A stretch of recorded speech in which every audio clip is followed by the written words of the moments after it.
Welcome, everyone. Oh my gosh.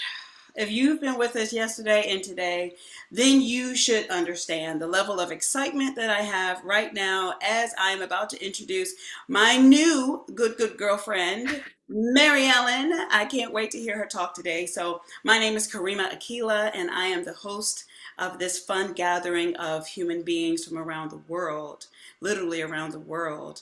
And I'm humbled and grateful that all of you are here. And Mary Ellen, thank you for lending of your time and your effort and your talent for this conversation. So, without further ado, I am excited for this conversation. I'm a little nervous. I have to be honest with you, Mary Ellen. Me Tales of too. a failed unschooler. I'm like, oh my gosh, what is she about to say? Look, am I going to see myself reflected in this talk? Failure around here is a good thing. We welcome it. So, without further ado, Mary Ellen, take it away.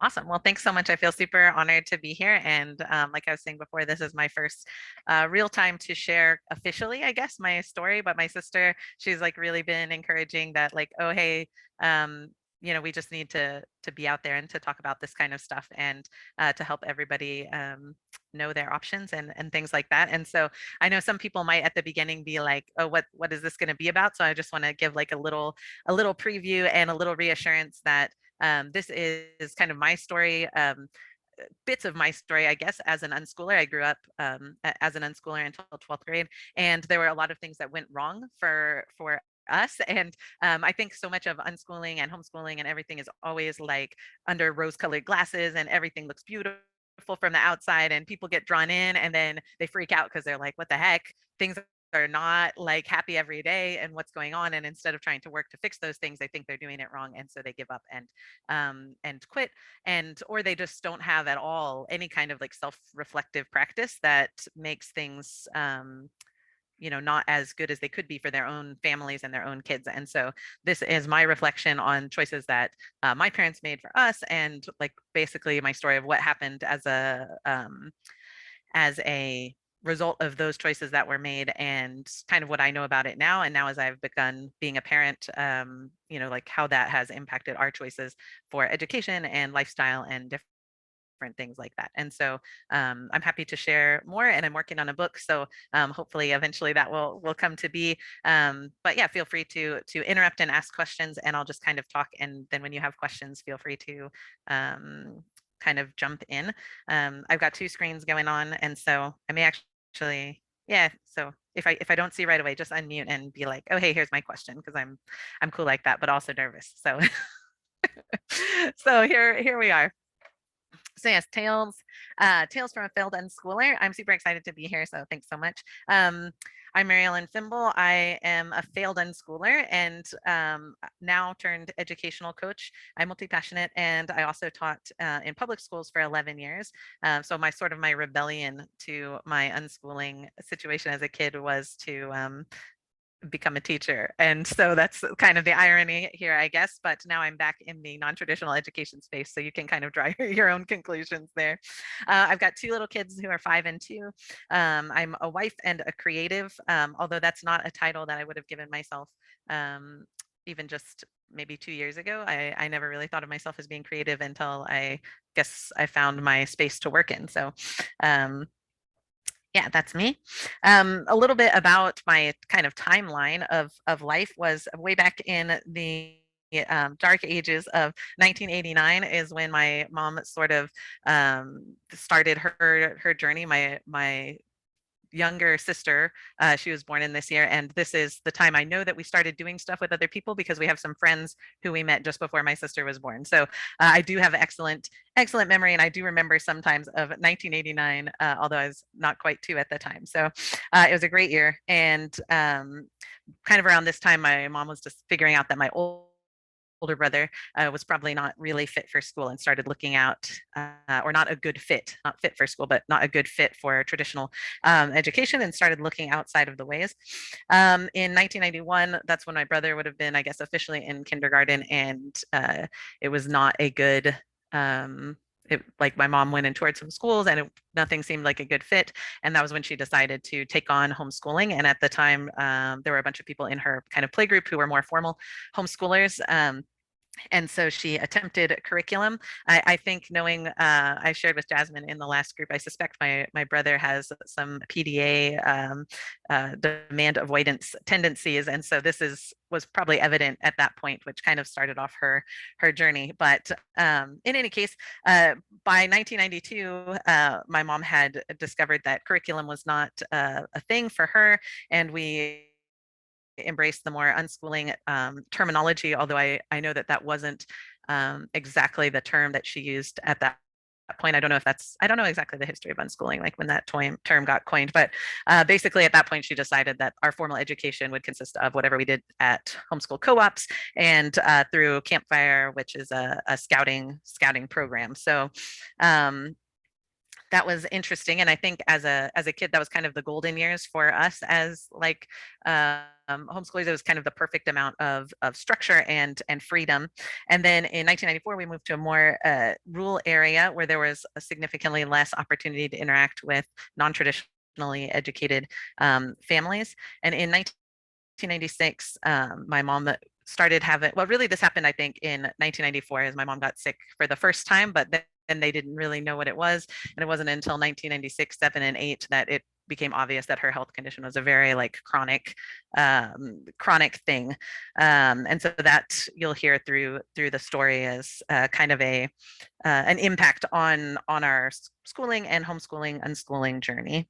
Um, in 1998, I really had not very many friends. I didn't have the sense of belonging that if you're in Stacy's talk this morning, that's I think the time that I realized that everybody else had something else that I didn't have, and that was that feeling of belonging. Although I couldn't have really put it together, but I also realized about myself I was a much more structured kid, and we'll dive into that in a little bit.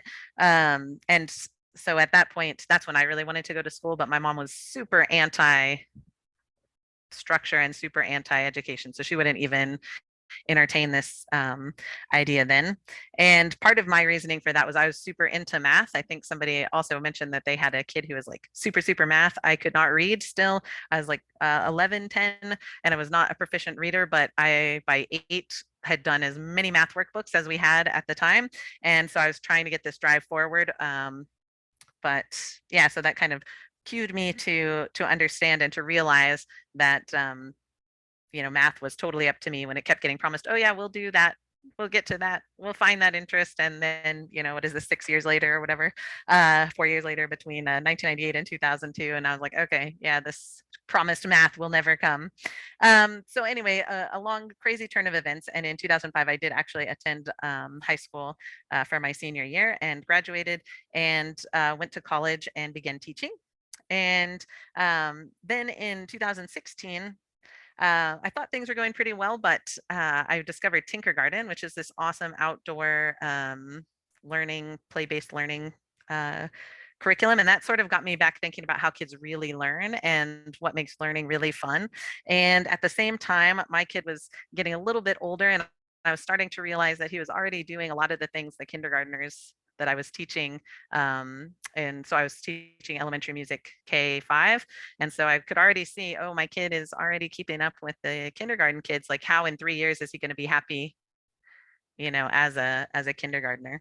And so then by the time the pandemic rolled around, I was already like on the edge of like, am I going to stay in school, teaching school, or do I need to look for something else?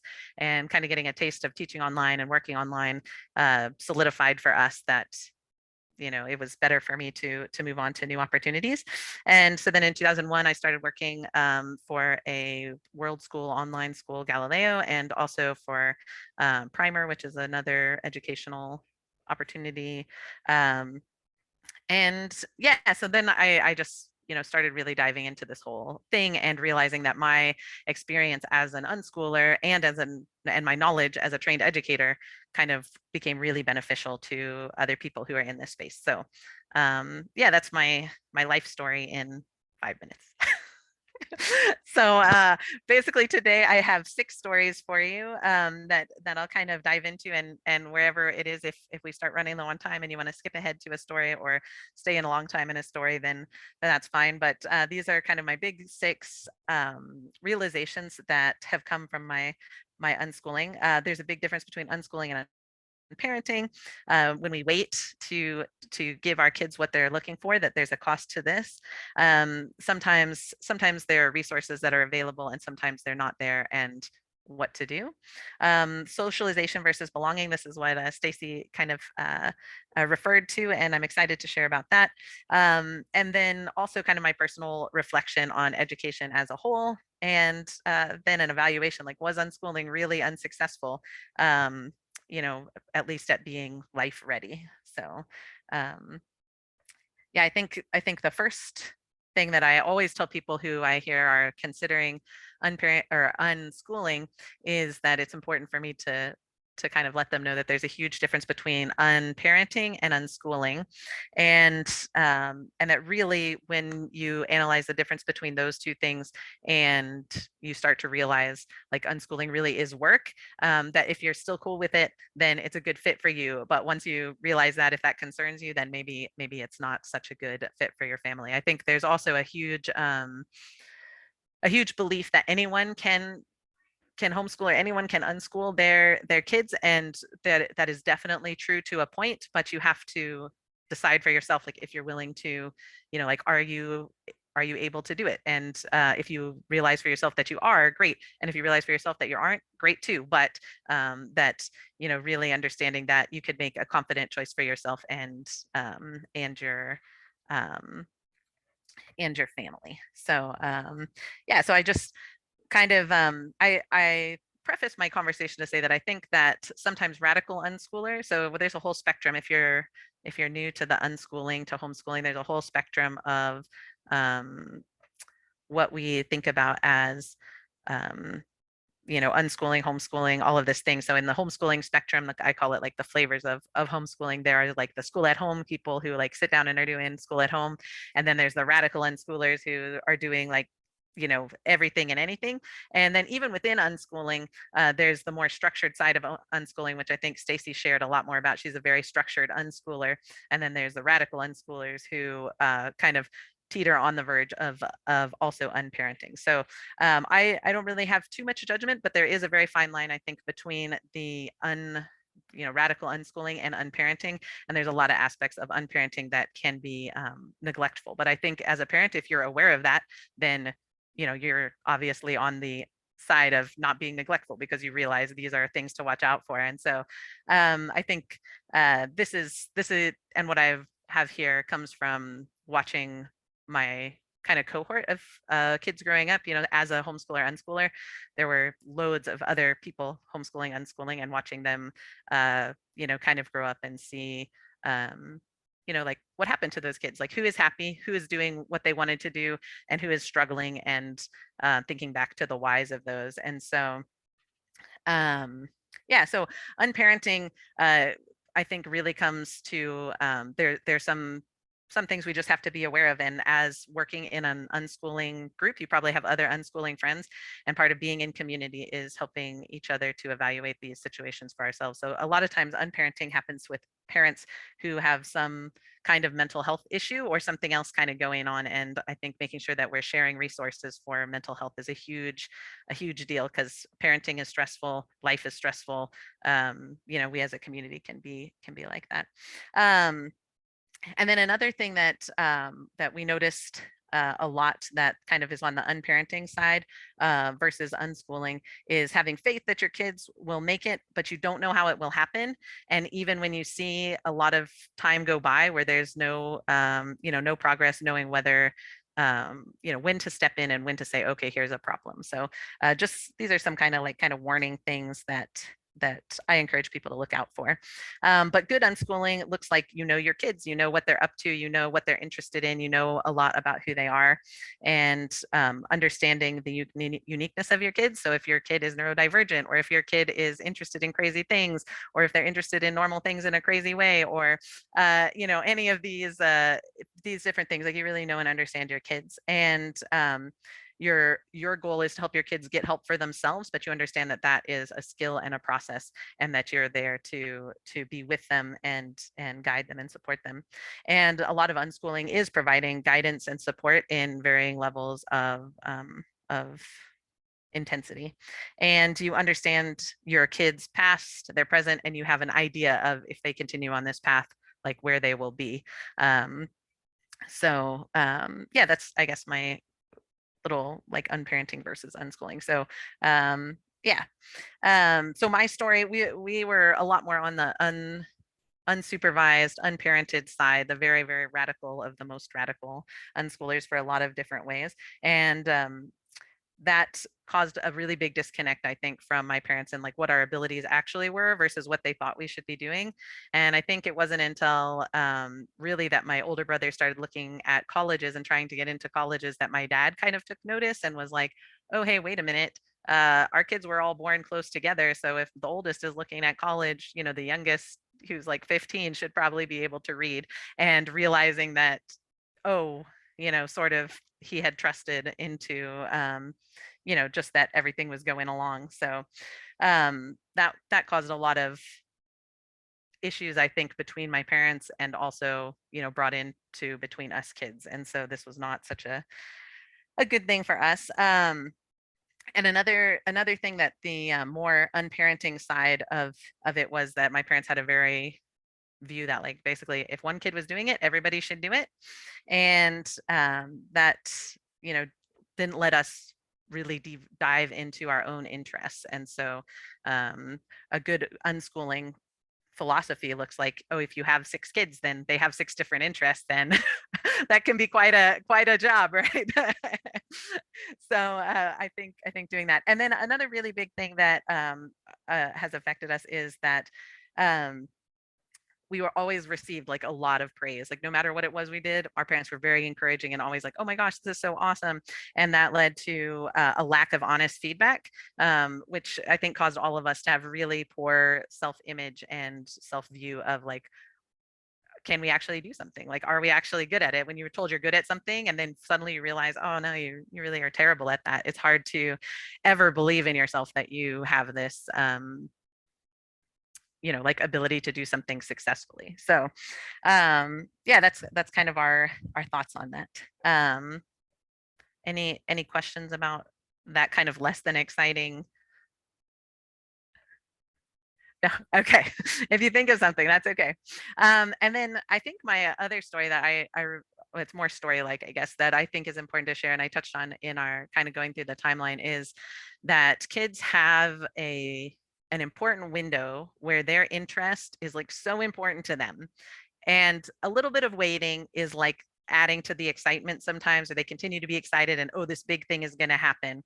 But there comes a point when waiting just like kills the interest. And not only does it kill the interest, but it also hurts the relationship, as to where, like, what am I going to tell you about? Like, I told you about this big thing that's so important to me. And when it never follows through, when nothing ever comes of it, then I lose the trust to tell you more about who I am and what I'm interested in.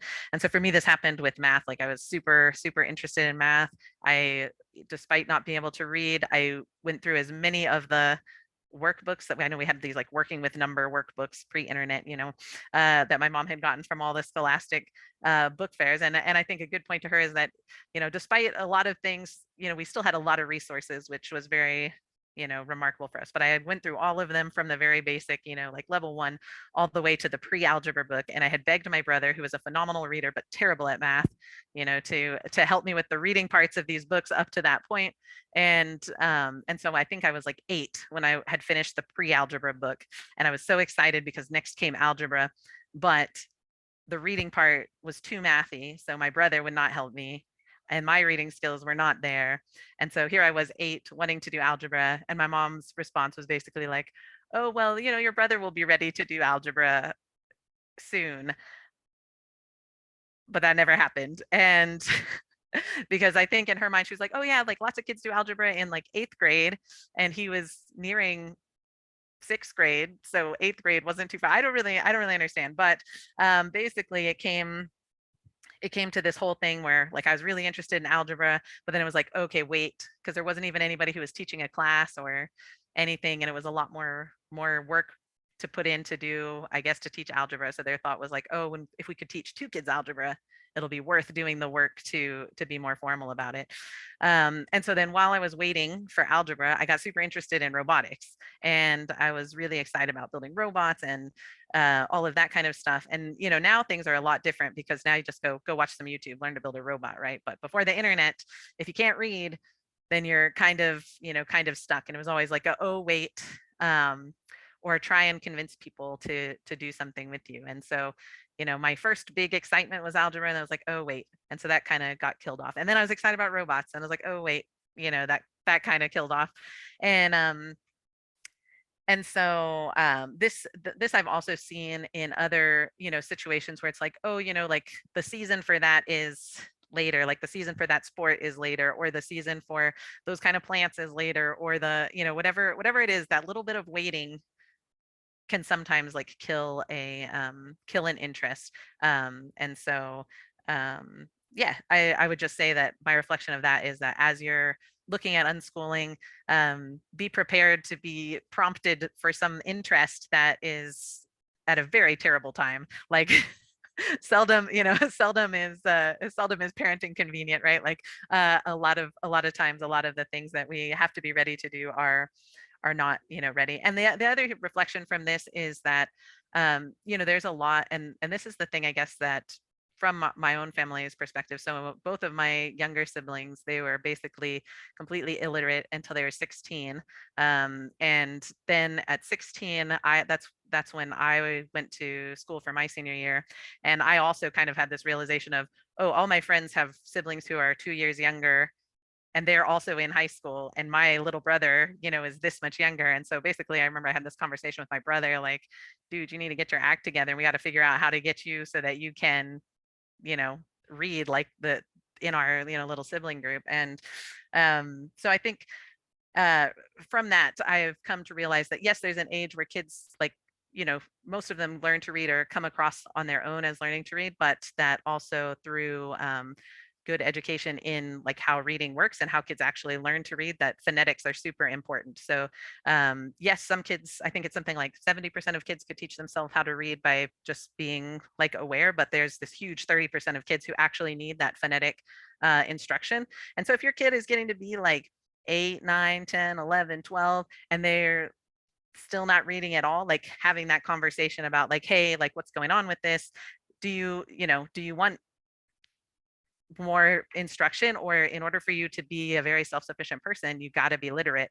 And so what are we going to do to meet those goals? And now with a lot more things on computer, there's also like assistive technology. So if reading is really that big of a deal, like making sure they know how to use the text to speak software, and making sure they have all these resources so that they can go and get a job and they can be successful.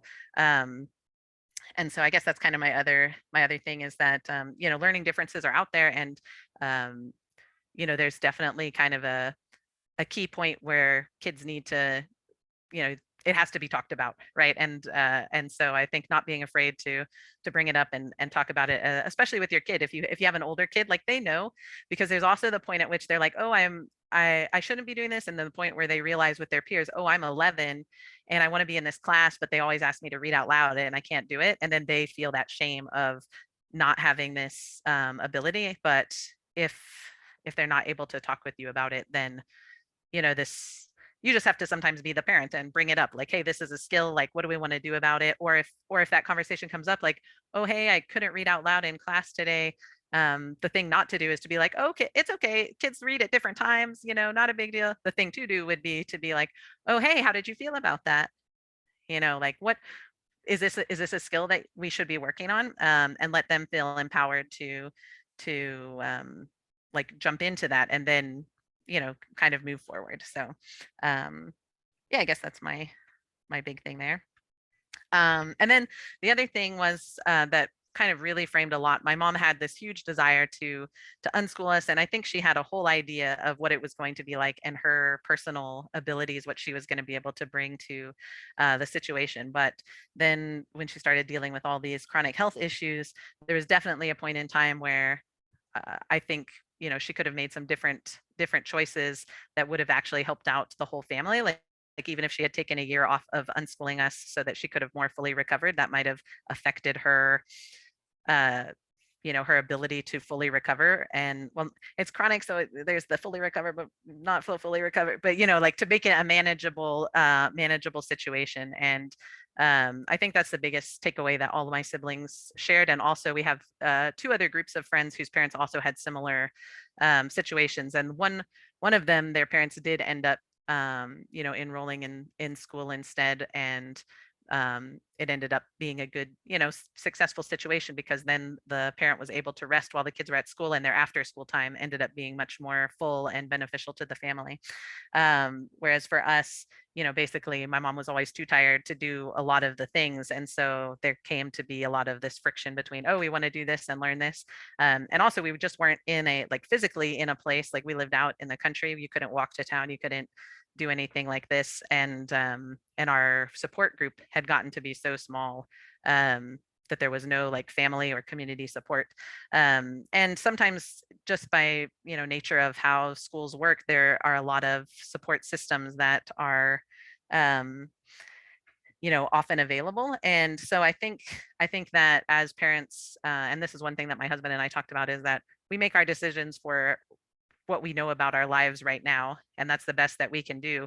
But there are certain times when you just have to reevaluate, like, what are your priorities, and how does that fit the big picture, and can we make it work with this, and are everyone's needs being met? And so that's a really hard conversation to have. But I think by being proactive in having it, we have some things.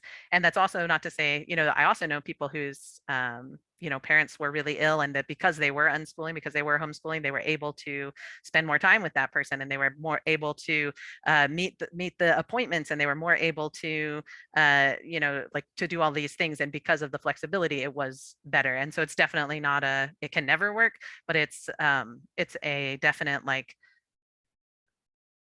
be proactive about having some conversations like this. Is there ever a time that you think you would make a different decision? And if so, what might that look like? Because it also takes the stress away from when you're in a really stressful situation. If you know that you already had this conversation, oh, these are some different changes that we can make. And so, yeah, just I think that was really a thing too. And kind of leading into the next topic of like belonging and things like that. Um, because we didn't have this sense of belonging. There was no consistency. We were going a week at these people's house and a week at those people's house, and like all of this kind of turmoil. It did not help the situation for us dealing with that, kind of added stress. So, um, yeah, just I guess a couple thoughts on that. And yeah, so the big thing that I think that I've come to realize more as a parent than I understood as a kid, is that socialization and belonging are two like totally different things. And Stacy and I had a great conversation about this on Clubhouse a few weeks ago. Um, but that socialization for me is the act of being in a situation with other people, usually your peers of similar age. And so, under that definition, things like playing on a soccer team, that would be socialization, or being in a scouting club. Um, that would be counted as socialization. And so when people are saying, like, oh, is your kid socialized? And you can tell them, oh, all these things, that sounds great. And maybe to you as a parent, you can check off that box and you feel like, oh, this is good.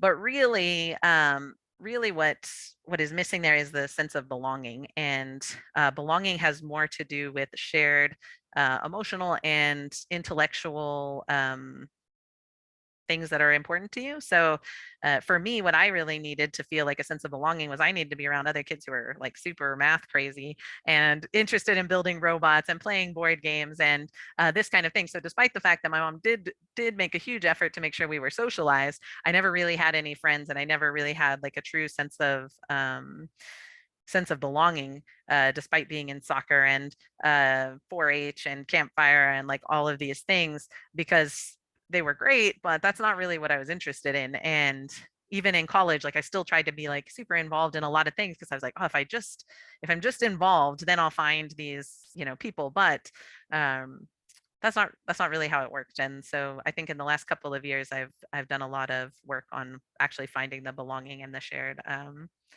experience and shared determination to make things better.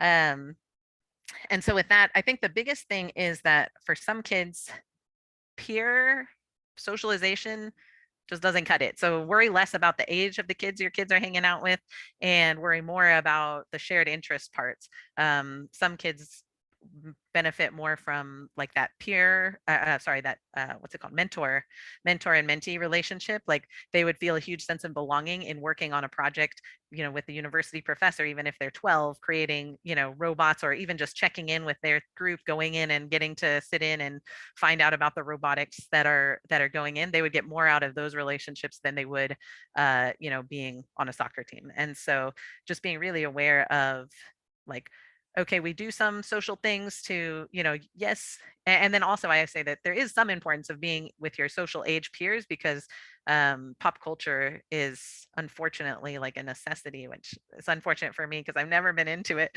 So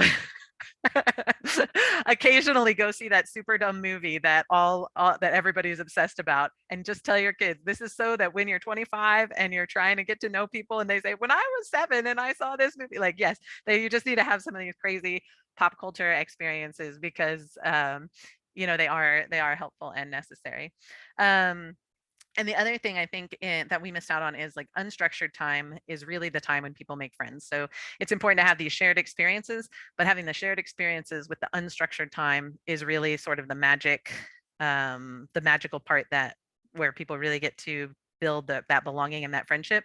When you go to the robotics competition, being in the competition, yeah, that's a little bit of the belonging, but sitting there eating your popcorn while you watch the other robots compete, like, that is where sort of the magic of belonging comes from. And that's where your, like, sense of identity, doing something that you love with people who love the same thing and having a ton of fun while you're doing it. This is, that's more what builds the belonging. And then also, one thing from watching some of our friends kind of grow up is free time from, like, without adult supervision. And a lot of people are like, oh, that's, crazy. I think people don't realize how, and this has also become more and more a problem in schools, that they're like, oh, you have to supervise everyone all the time because somebody's going to sue us. And the really, it ruins childhood if you're always around adults. Like, when we were kids, our friends, they lived near this creek. And like, now that we think about it, we're like, my brother and the oldest of my friends, they were like 6 or 7. And then there's 7 of us younger than them between the two families. And we would go down and play in this creek for, like, all day, all the time. And there was, you had to be at least 4 to go down there.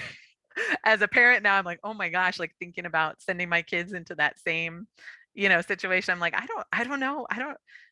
But it's just like, that's kind of how much supervision expectations have changed, between now and then.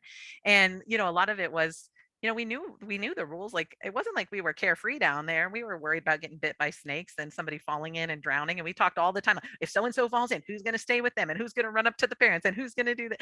We talked about that kind of stuff. And luckily, it mostly never happened. But um, we all survived to tell the tale. But that unsupervised time was definitely, the best time, and the time when we felt, a lot of belonging. And so I think it's very underrated in most situations. And seeing that my younger siblings had a group of friends, and they had never stayed home alone.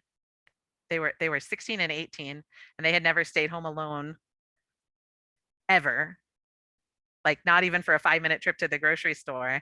And their mom was, like, freaking out about, because she had to go to this doctor's appointment and she couldn't take them and whatever. And I just remember thinking, like, oh my gosh, like, we convinced my parents to let us stay overnight by ourselves when my brother was 16. Uh, and of course there were 4 of us, but we, like, I don't know, like, just kind of that realization, like, that um some kids that never had that experience without grown-ups, period, like, ever. And realizing how much of the, like, independence that gave us, and the skills and confidence to go and do these, things, and just, like, manage life. It wasn't a problem for me when I moved out on my own to, like, anything really, like.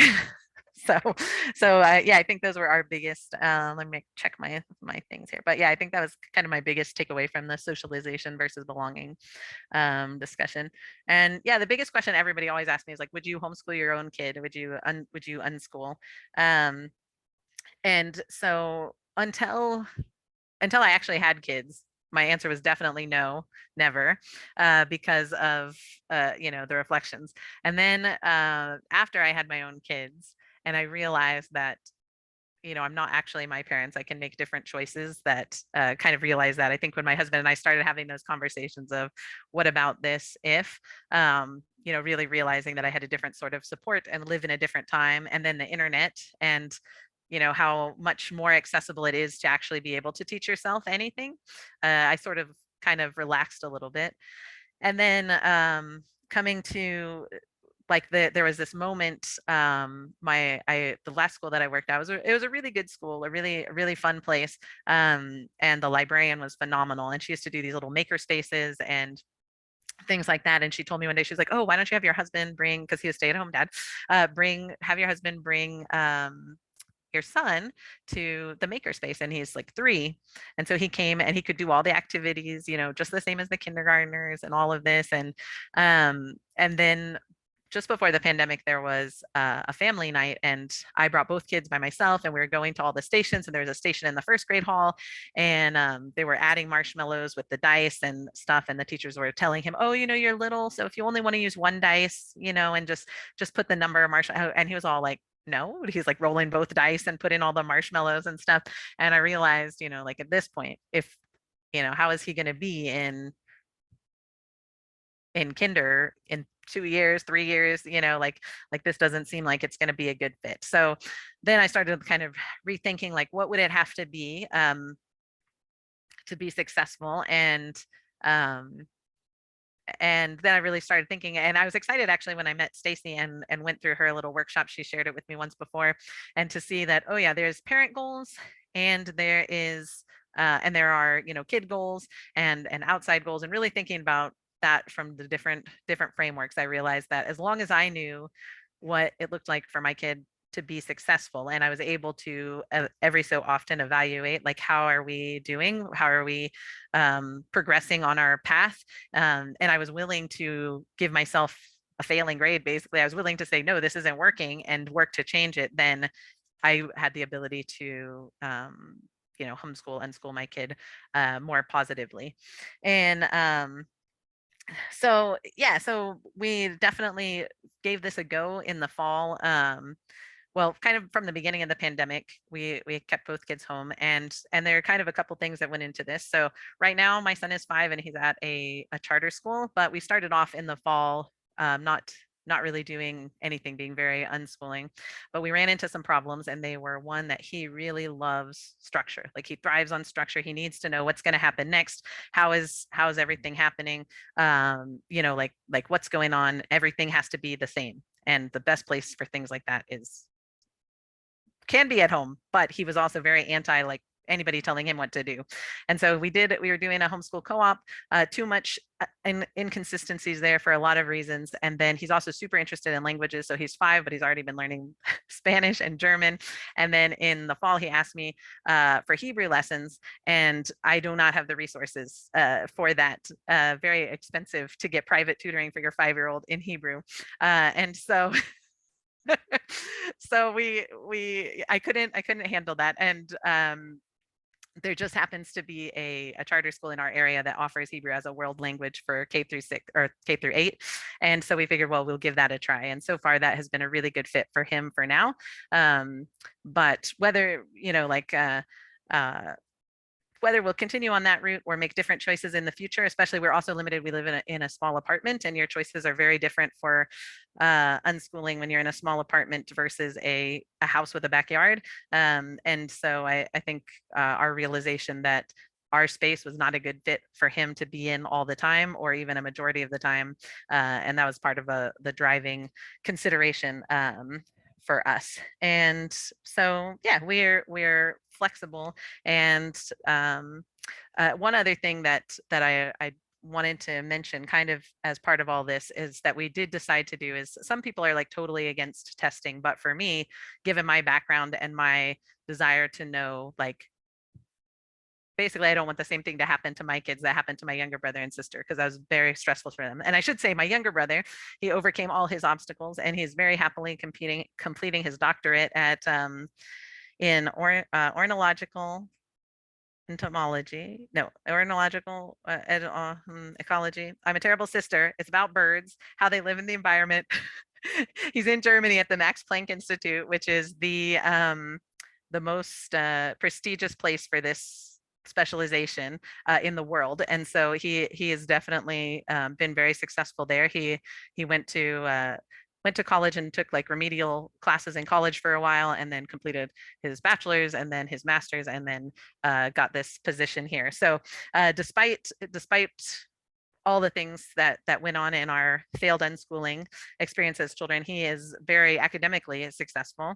My sister has had significantly more issues in overcoming. I suspect that she is probably also twice exceptional, or has some different things going on that if they had been caught earlier, she might have had some more basic skills. But even she's always been employed, and so from those sorts of things, that's different. But in an effort to make sure that my kid is meeting some whatever things decided by me, we decided to do map testing, which is I guess it's a map of achievement progress. I should have looked up what it's called, but basically it's a computer test that if you keep getting answers right, it keeps making them harder. And if you keep getting answers wrong, then it tries to identify what skills you're missing.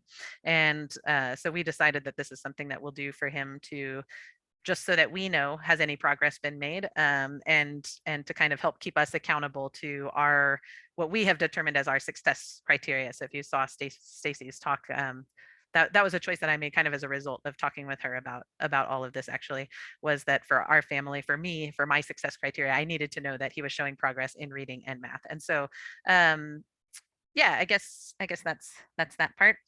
So yeah, despite the many hurdles of unschooling that I dealt with, yeah, I turned out to actually, I guess, be kind of successful because I'm here. I got invited to to this awesome conversation, and so if people, so that's why I say, what was it really a failure is the thing. And listening to Stacy again today, I really have to think about my mom's success criteria were basically that she wanted us to be self-sufficient adults and have life skills. She was really only ever concerned about life skills, and so I think in that regard, yes, I can change a tire, I can start a business, I can manage my money, I can do a lot of these things that I hear people all the time saying, oh, if only they taught that in school, if only they taught that in school, if only I had learned that when I was younger. So I definitely learned pretty much all the life skills, even taxes, like when I was 16 and started earning money. She's like, okay, here's TurboTax, go. And so even before that, actually, because my dad, I think, did our taxes before that, and I because I'm like super math nerd too, like, right. I did sit down with him a couple times and do taxes. I think even before that, on a piece of paper, like he showed me all the things. Of course, I couldn't read the boxes, so it wasn't as meaningful, but it was exciting to do this, exciting thing with him. And so um yeah, I think for me, the reason I consider my unschooling experience a failure is because the person who I always wanted to be growing up, I can never be. Like, I can do some of these things. Before I got married, I made a list of things that I wanted to make sure I did. One of those was build a robot. I did in fact, build a robot. I took math all the way up through calculus, because after I graduated from college, the other thing was that I got told in college, oh, if you never took higher level math in high school, you can't take it in college. There were several people who told me this. Total BS. Don't believe that. Uh, I wish that I hadn't, but after I graduated, I went back and took community college classes for a year so that I could take um, college algebra all the way through calculus, which was absolutely phenomenal. And I wish I had done it sooner. Um, and so, yeah, I did do those things, but also, I think as a result of this continual struggle, growing up, rough childhood, combined with the lack of other mentors and things like that, really has made being successful difficult for me to see in myself, and also to like strive to do other things. So in all of those ways, that's why I consider it as as an unschooling failure. But the successes are, I'm a very competent learner. Like, I have figured out, like, oh, if I want to learn something, like, there's no question, like, I can do it. I just have to make the time and the effort to do it. I have really high sense making skills, which is really a survival mechanism, I think, from my crazy upbringing and things like trying to make things work together, problem solving, and like really high level of grit. Although I don't really like this term grit.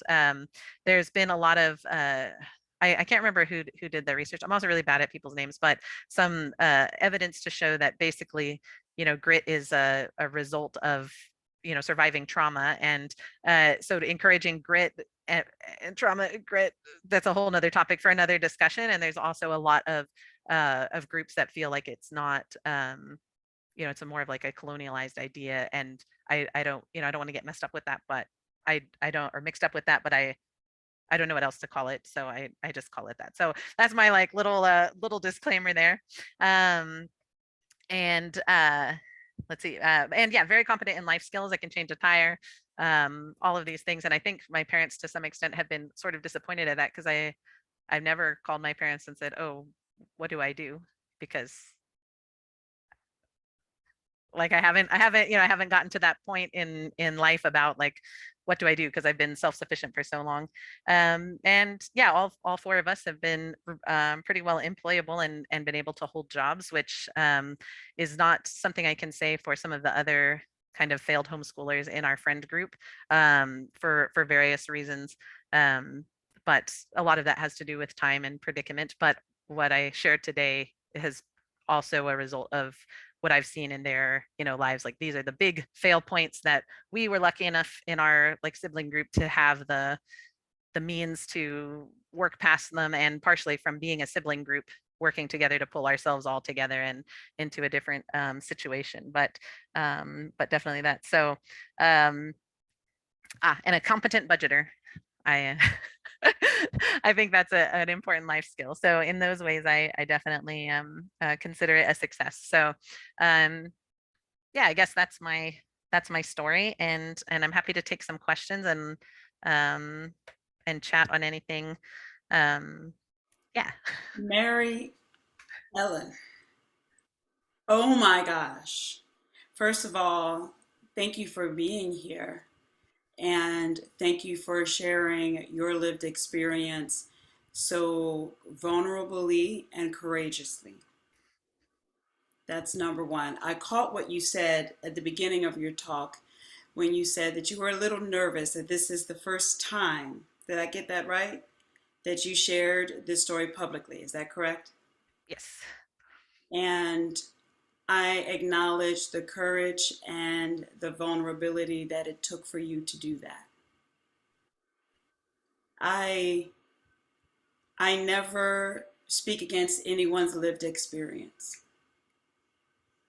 And for you to share that today with us, to give all of us something to consider based upon what you experienced, is extremely courageous.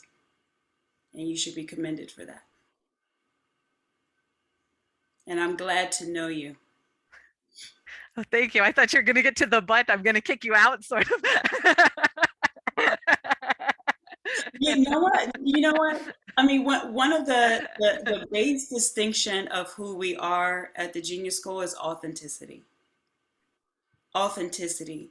If you can look at what's so, what is so, like what is it, right?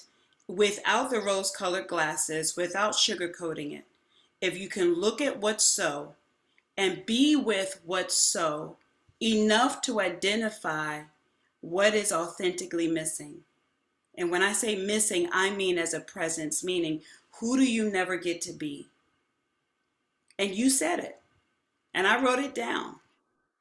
And from that place of authenticity, that's when we can create. And so what you did today is you ripped off the rose colored glasses and you shared from your lived experience what was so. And then from that, what I got is that you authentically looked at what was missing as a way of being, not what was wrong or broken that needed to be fixed, but who did you never get to be?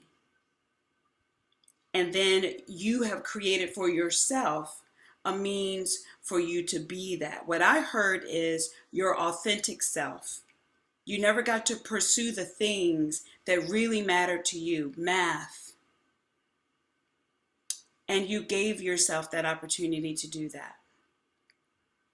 And so your entire story is in alignment with our distinction, authenticity, and creation. And then liberation.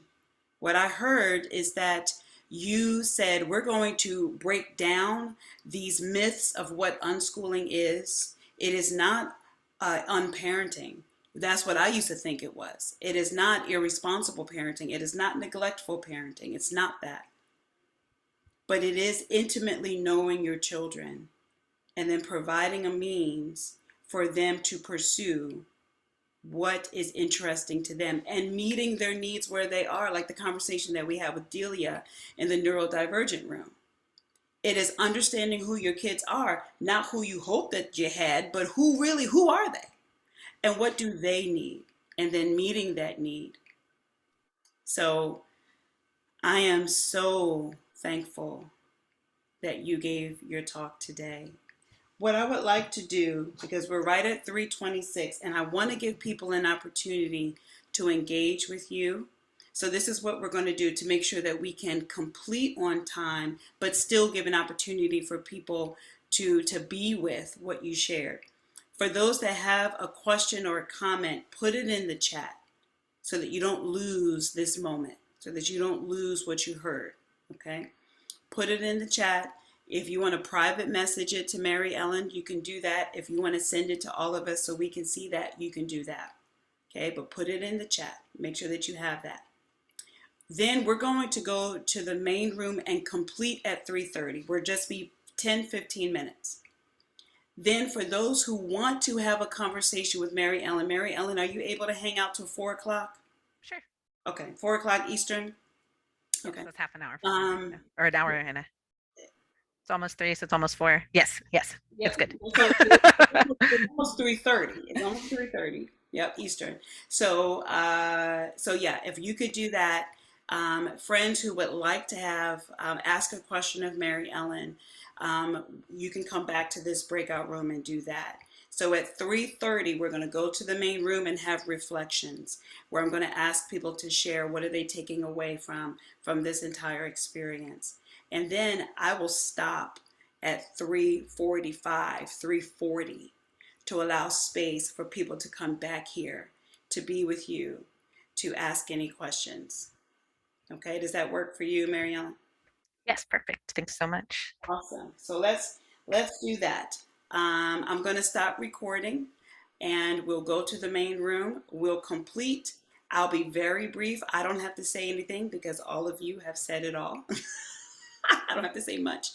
And then you'll be free to come and go from the breakout room from there. Okay? All right, so sit tight to your questions. Mary Ellen, it is my privilege to know you.